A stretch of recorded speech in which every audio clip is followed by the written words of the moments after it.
तर भाजपच्या अंतर्गत राजकारणावरती टीका करण्यापेक्षा आपल्या पक्षाकडे लक्ष द्या असं नवनाथ बन यांनी म्हटलंय। भाषणाचे मुद्दे संपल्यामुळे हेडलाईनसाठी राज ठाकरे हे अमित शहांवरती टीका करतायत।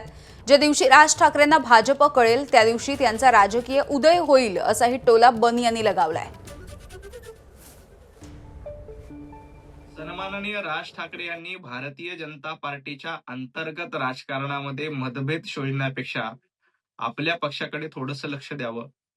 मुळामध्ये आपल्या भाषणाचे मुद्दे संपल्यानंतर अमितभाई शहा यांचं नाव घेतलं की हेडलाईन होते, म्हणून कदाचित अमितभाईंवर अशा पद्धतीची टीका राज ठाकरे यांच्याकडनं केली असेल।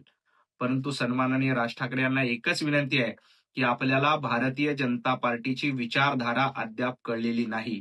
ज्या दिवशी भारतीय जनता पार्टीची कार्यपद्धती, विचारधारा तुम्हाला कळेल त्या दिवशी राजकारणामध्ये तुमचा आणि तुमच्या पक्षाचा उदय होईल।